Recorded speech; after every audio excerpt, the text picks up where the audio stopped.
Si on observe un verre d'eau posé sur une table, pendant qu'on écoute cette analyse, il y a un fait absolument vertigineux qu'il faut réaliser d'emblée. La matière qui clapote doucement dans ce verre, cette substance qu'on boit sans même y penser, elle est apparue avant notre Soleil. L'eau qui coule de nos robinets au quotidien est littéralement plus vieille que la planète Terre. C'est fou, hein? C'est vraiment une vérité scientifique qui bouleverse complètement notre perception du temps. En fait, on considère souvent l'eau comme un simple décor. Ouais, un truc banal, quoi. C'est ça, une ressource terrestre banale sur laquelle la vie serait juste venue peindre son histoire. Mais en réalité, c'est une relique cosmique ancienne. Et c'est exactement ce qui motive notre exploration d'aujourd'hui. On va se plonger dans une source d'une richesse incroyable, la transcription d'un documentaire d'Arte consacré à l'eau. Une molécule qu'on qualifie souvent, à tort d'ailleurs, d'incolore, d'inodore et d'insipide. L'objectif de notre plongée en profondeur aujourd'hui, c'est de comprendre pourquoi cette petite combinaison chimique est en fait l'anomalie la plus excentrique de tout l'univers. Absolument. Et surtout, comment elle opère comme le moteur absolu, l'architecte invisible de la vie. Ce qui est vraiment fascinant ici, c'est que l'eau a un comportement qui défie allègrement les modèles de la physique standard. Elle possède des propriétés qui semblent illogiques, presque magiques même. Ah oui, carrément magie. Et ce, presque exclusivement au profit du monde vivant. L'eau ne se contente pas d'accueillir la vie, en fait, elle contourne les règles de la thermodynamique pour la rendre possible. Bon, on va décortiquer tout ça, parce que pour saisir l'étrangeté de cette eau qui remplit nos océans, il faut d'abord quitter l'atmosphère terrestre et remonter à ses origines cosmiques. Selon nos sources, l'univers a environ 13,7 milliards d'années. Oui, Et l'eau, elle, a fait son apparition il y a environ 13 milliards d'années. Donc elle a émergé à l'aube même du cosmos. et sa recette, le célèbre H2O, ça n'a rien d'un miracle isolé. Elle est composée des éléments les plus courants qui soient. Tout à fait. C'est du prêt-à-porter cosmique pour utiliser une expression très parlante de la source. Ce n'est pas du tout une création sur mesure pour la Terre. D'accord. L'hydrogène, donc le fameux H, c'est l'élément le plus abondant. Il a été forgé directement dans le plasma brûlant du Big Bang. Ok, donc ça c'est pour l'hydrogène. Mais l'oxygène. Quant à l'oxygène, le O, c'est le troisième élément le plus répandu, mais son origine est beaucoup plus violente. En fait, il est synthétisé lors de l'explosion des supernovas de type 2. Attends, il faut qu'on s'arrête un instant sur ce terme de supernova de type 2, parce que le mécanisme est juste fascinant. On parle ici d'étoiles gigantesques, de véritables monstres cosmiques qui, en fin de vie, s'effondrent sur eux-mêmes sous leur propre gravité. C'est ça, une implosion massive. Ouais. Et cette implosion crée une pression si phénoménale au cœur de l'étoile qu'elle force les atomes à fusionner pour créer de nouveaux éléments plus lourds, comme justement l'oxygène. Et ensuite, l'étoile explose avec une puissance inimaginable, projetant cet oxygène fraîchement forgé à travers les galaxies. C'est un résumé parfait. L'oxygène voyage à travers le vide, il rencontre l'hydrogène, et paf, il forme de l'eau. Et puisque ces briques de base sont universelles, l'eau est omniprésente dans l'univers. C'est d'ailleurs ce qui a poussé des scientifiques, comme le biochimiste Lawrence Anderson, au début du XXe siècle, à formuler la théorie d'un univers biophile. Biophile, c'est-à-dire qui aime la vie, c'est ça? Voilà. L'idée postule que le cosmos serait fondamentalement bienveillant et orienté vers l'émergence de la vie, très précisément parce qu'il regorge de cette molécule d'eau. Ouais. Mais c'est là que la théorie de l'univers accueillant me pose un véritable problème. La source décrit comment l'eau se comporte dans le vide spatial glacé, et franchement, ça n'a rien de bienveillant. Ah, tu penses à la viscosité. Exactement. À des températures proches du zéro absolu, l'eau devient un fluide ultra visqueux. L'analogie donnée dans le documentaire est frappante. Si on voulait verser un verre d'eau sur Terre, ça prendrait quoi, 2-3 secondes? À peine, oui. Mais si on essayait de verser cette espèce de miel cosmique dans l'espace, ça prendrait entre 1 et 2 millions d'années juste pour remplir un seul verre. C'est dingue. Donc comment on peut parler d'un univers biophile quand l'élément essentiel à la biologie est complètement figé? L'objection est tout à fait fondée. Dans le vide intersidéral, l'eau adopte sa forme la plus répandue, qu'on appelle la glace amorphe. Et attention, ce n'est pas la glace translucide et bien structurée de nos montagnes. Non, c'est différent. Très différent. La glace amorphe ressemble à un chaos moléculaire total. C'est comme si l'eau liquide s'était figée instantanément en plein mouvement, paralysant les molécules dans un désordre inextricable. Donc oui, l'eau seule dans le cosmos est une ressource en stase. Elle est inerte. D'accord. Elle attend son heure, en quelque sorte. C'est ça.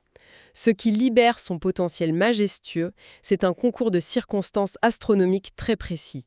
Le rapport de pression et de température de notre planète. La Terre offre donc la scène parfaite pour que l'eau se réveille. Et une fois qu'elle devient liquide, c'est là que ses véritables super-pouvoirs, ou plutôt ses anomalies, se révèlent. Et la science en compte beaucoup, hein. Oh oui. Nos documents mentionnent que les chercheurs recensent plus de 70 anomalies de l'eau, 70 comportements pour lesquels la physique moderne n'a aucun modèle explicatif global. Et la plus cruciale de ces anomalies, celle sans qui personne ne serait là pour écouter cette analyse aujourd'hui, c'est l'anomalie de la densité. Pour comprendre à quel point c'est étrange, il faut regarder le reste de l'univers. Pour la quasi-totalité des substances connues, la forme solide est plus dense et plus lourde que la forme liquide. C'est la base, oui. Bah oui, c'est une loi de la thermodynamique. Quand on refroidit une matière, l'énergie baisse et les atomes se resserrent. Mais l'eau, à l'inverse, se dilate en gelant. La glace est moins dense que l'eau liquide. Et c'est pour ça que la glace flotte. Et la source illustre ce paradoxe avec un exemple très concret. Si on fabriquait un glaçon avec de l'alcool pur et qu'on le laissait tomber dans un verre d'alcool liquide, il coulerait lourdement au fond comme un caillou. Exactement. Ou prenons le méthane, une molécule dont le poids et la structure sont assez similaires à l'eau. Il faut le refroidir à des températures extrêmes autour de moins 161 degrés Celsius, juste pour qu'il devienne liquide. L'eau, elle, reste tranquillement liquide à température ambiante, avec ses propres glaçons qui flottent à sa surface. Ce qui a une implication colossale pour l'histoire de la planète.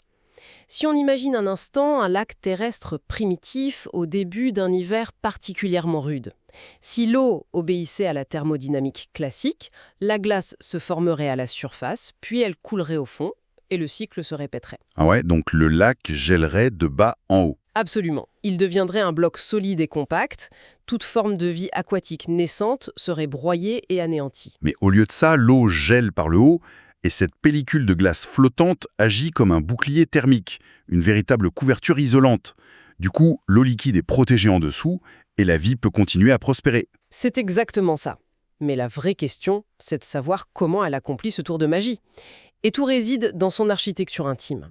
La molécule H2O a une forme asymétrique, un peu semblable à un petit tétraèdre. On peut visualiser ça comme une toute petite pyramide en 3 dimensions, non ? Voilà, c'est une très bonne image. Et au sommet de cette pyramide, l'atome d'oxygène attire très fortement les électrons vers lui.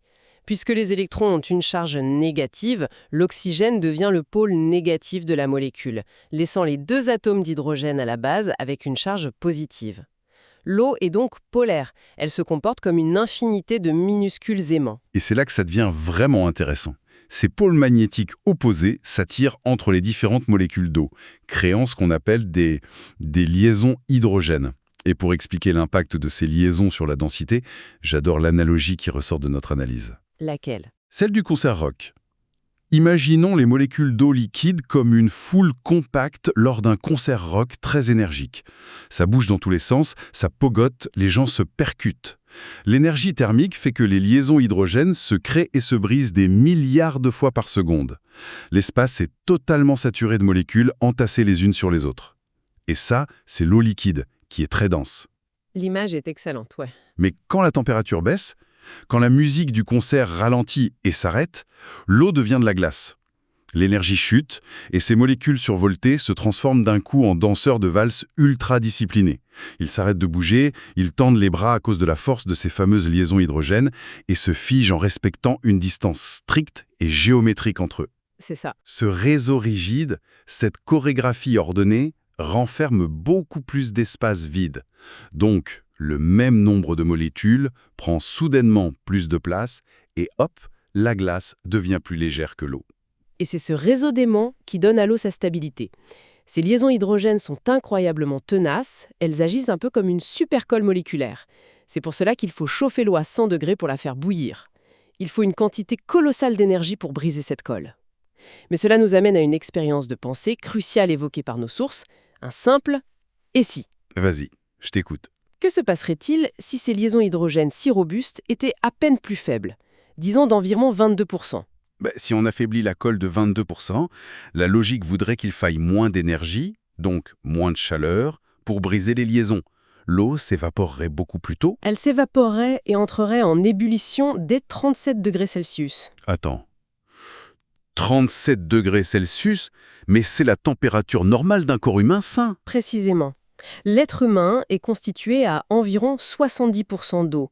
Notre sang, la salive, les larmes, les fluides à l'intérieur de chacune de nos cellules, ce n'est techniquement que de l'eau chargée de transporter des nutriments et de l'oxygène. C'est effrayant.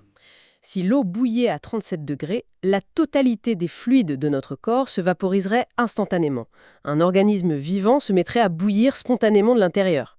C'est cette marge d'erreur infinitésimale de la physique quantique, cette force de cohésion très précise qui empêche la biologie de s'autodétruire. La marge d'erreur est terrifiante. C'est fou ça. Mais si on pousse la réflexion plus loin, il y a une incohérence majeure qui apparaît. Si l'eau s'évapore instantanément à des températures très élevées, comment la Terre a-t-elle pu conserver ses océans? C'est une excellente question. Parce que, au début de son histoire, notre planète s'est formée à proximité immédiate d'un soleil jeune et brûlant. La Terre n'était qu'une boule de roche en fusion, recouverte d'océans de magma. N'importe quelle goutte d'eau présente à ce moment-là aurait dû être vaporisée et balayée dans l'espace, par les vents solaires.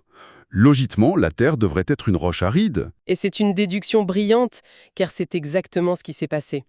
La Terre primitive a été cuite à blanc. Elle a perdu presque toute sa dotation originelle en eau.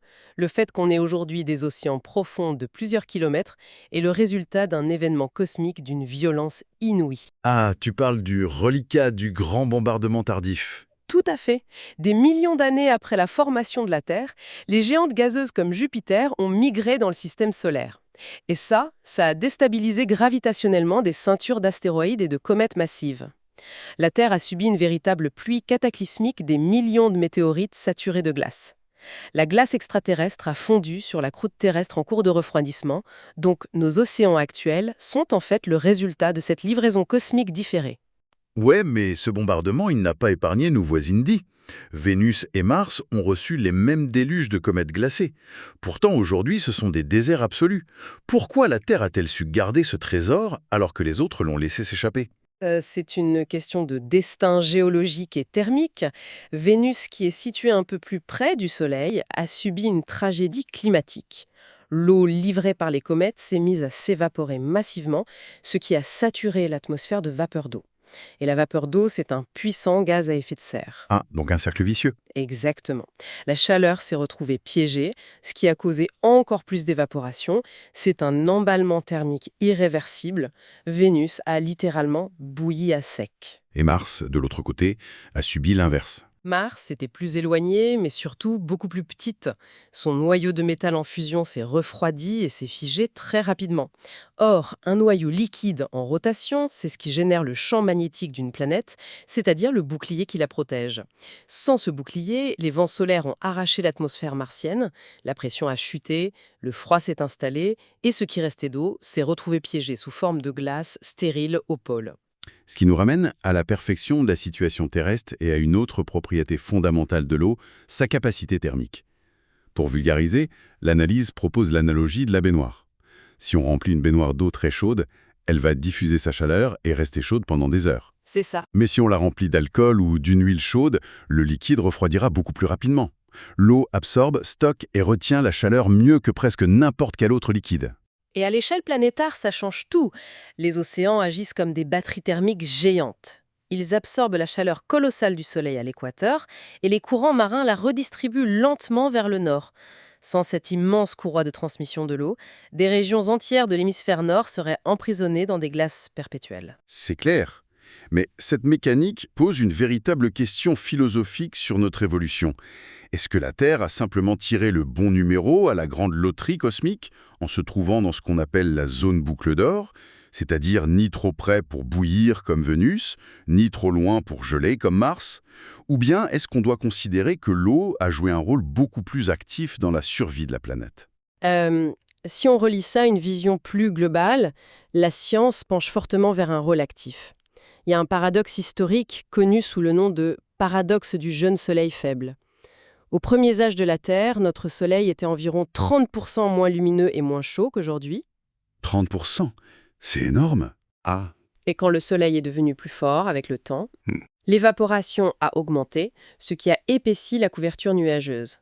Et la surface blanche de ces nuages s'est mise à réfléchir et renvoyer le rayonnement solaire excédentaire dans l'espace, évitant ainsi le fameux scénario vénusien. L'eau orchestre elle-même un thermostat planétaire ultra sophistiqué pour s'assurer qu'elle puisse rester à l'état liquide. La Terre a certes offert le réceptacle parfait, mais elle est devenue un paradis habitable grâce au travail de régulation de l'eau. Alors, qu'est-ce que tout ça signifie pour l'apparition de la vie? Parce que là, on a un berceau aquatique parfaitement climatisé par l'eau elle-même. La logique voudrait donc que la première cellule vivante soit apparue bien au chaud, dans une petite mare d'eau liquide primordiale. C'est ce qu'on a longtemps cru. Ouais. Mais c'est ici que le documentaire part dans une direction sidérante. L'eau liquide n'est peut-être pas le seul déclencheur biologique. La source révèle qu'en laboratoire, les chercheurs ont déjà synthétisé 19 formes de glace différentes en manipulant la pression. 19 formes. Oui. Et ils soupçonnent l'existence de 42 autres formes dans l'univers. L'eau est d'une plasticité infinie. Et cette plasticité a permis une découverte majeure grâce à la sonde spatiale Rosetta, qui s'est posée sur la comète glacée Chury. Sur ce bout de roche inhospitalier, plongé dans un vide glacial et irradié, on a découvert de la glycine. Et c'est ce qui rend la théorie folle. La glycine, c'est un acide aminé. C'est l'un des blocs de construction fondamentale de l'ADN et des protéines. Le kit de démarrage de la vie, en fait. Et la source précise que cette glycine a pu se former sans la moindre goutte d'eau liquide. Incroyable, n'est-ce pas? Complètement. Le processus s'est déroulé directement à l'intérieur de la fameuse glace amorphe, ce chaos moléculaire cosmique dont on parlait tout à l'heure. En fait, le mécanisme est d'une poésie scientifique fascinante. Parce que cette glace amorphe gèle instantanément, elle est poreuse, elle est pleine de failles et de microcavités. Ces cavités agissent comme des pièges. Quand des atomes de carbone ou de l'azote voyagent dans la poussière spatiale, ils s'encastrent dans ces pièges de glace. Ils sont coincés. Ils sont coincés. La glace les maintient fermement ensemble, presque de force. Ensuite, il suffit qu'un léger rayonnement cosmique frappe cette zone pour fournir l'énergie nécessaire et paf, les molécules fusionnent pour créer de la glycine à plus de 200 degrés sous zéro. L'eau n'a pas d'être tièble pour générer les briques du vivant. Elle le fait même sous sa forme solide, la plus hostile. Elle agit comme une véritable nurserie cosmique. Puisqu'on aborde cette ingénierie de l'eau, il y a un sujet un peu épineux que la source tranche de façon très claire. Il circule une croyance pseudo-scientifique assez tenace, selon laquelle l'eau aurait une sorte de mémoire, qu'elle conserverait l'empreinte vibratoire des substances qu'elle a diluées, même lorsqu'elles ont disparu. Le documentaire est catégorique là-dessus. C'est biologiquement et physiquement faux.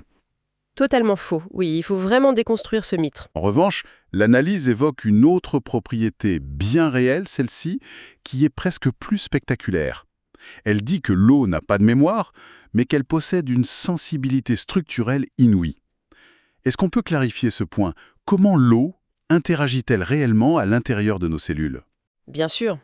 Alors, l'eau est effectivement le solvant universel par excellence.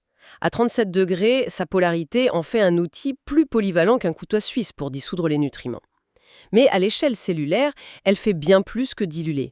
Elle adopte un comportement que la communauté scientifique commence tout juste à cartographier en détail. Elle réorganise son propre réseau tridimensionnel, ces fameux tétraèdres dont on a parlé, autour des molécules organiques complexes comme les protéines ou l'ADN. Donc, si je comprends bien, elle ne se contente pas de baigner l'ADN, elle s'y accroche. C'est tout à fait ça. C'est le concept du tuteur ou de l'échafaudage. Une protéine, pour fonctionner dans le corps humain, elle doit se replier sur elle-même pour prendre une forme géométrique en 3D extrêmement précise. Si elle est mal pliée, elle est inutile ou même dangereuse. D'accord. Eh bien, l'eau entoure cette protéine et utilise ces fameuses liaisons hydrogènes pour tirer sur certaines parties et en repousser d'autres. Les molécules d'eau forment un véritable corset dynamique, un moule qui force la protéine à prendre sa forme exacte, puis l'eau se fige temporairement pour maintenir la protéine dans cette position. Waouh. Sans cette empathie structurelle de l'eau, l'ADN s'effondrerait sur lui-même et la vie cellulaire serait incapable de s'assembler. Le terme empathie structurelle est sublime et tellement révélateur. L'eau ne stocke aucune information passée. Elle est dans l'instant présent absolu, elle réagit à la nanoseconde pour s'adapter à la forme d'une autre molécule, la soutenir et lui permettre d'interagir avec le reste de l'organisme. C'est un ingénieur de l'ombre à chaque milliseconde de notre existence. Cela soulève une question importante, une hypothèse assez provocatrice qui émerge à la fin de notre source. Aujourd'hui, on le sait, l'exploration spatiale se tourne de plus en plus vers la détection de mondes aquatiques, ces fameuses exoplanètes dont la surface serait intégralement recouverte d'océans sans fond. C'est le grand truc du moment, ouais. Voilà. Et notre réflexe humain, c'est d'espérer y trouver de la vie en cherchant des biosignatures classiques, des gaz spécifiques dans l'atmosphère ou des composants organiques. Des traces de cellules, en somme. Exactement. Mais si le véritable secret de la vie réside dans cette capacité de l'eau à agir comme un tuteur, à organiser ce corset dynamique de liaison hydrogène, la question se pose. Est-ce qu'on fait fausse route dans nos méthodes de détection? Ah, tu veux dire qu'on chercherait pas la bonne chose? Ne devrions-nous pas plutôt concentrer notre technologie sur la capacité à observer le comportement physique de ces océans extraterrestres? Si l'on pouvait détecter des spectres révélant que l'eau liquide d'une autre planète présente cette même empathie structurelle, cette chorégraphie tétraédrique si spécifique en train de piéger des molécules organiques, on saurait que le solvant est actif. Et si la scène est dressée avec une telle précision géométrique, il y a de fortes chances que les acteurs de la vie fassent leur entrée. C'était un changement de paradigme vertigineux pour l'exploration spatiale. On ne chercherait plus le vivant directement, mais le comportement de l'eau qui annonce le vivant. C'est une pensée fascinante qu'on va laisser résonner pour quiconque écoute cette analyse. La prochaine fois qu'un regard se posera sur un simple verre d'eau, il faudra se rappeler de la majesté de l'objet. Ce n'est pas seulement un liquide désaltérant. Non, vraiment pas. C'est une relique vieille de 13 milliards d'années, forgée dans l'implosion d'étoiles mourantes. Un chaos devenu chef-d'œuvre de la thermodynamique, qui a su dompter le climat d'une planète entière pour offrir à la vie la structure exacte dont elle avait besoin pour exister. Merci à tous d'avoir suivi cette exploration cosmique et moléculaire, que l'on n'oublie jamais de s'émerveiller et surtout que la curiosité reste toujours en éveil.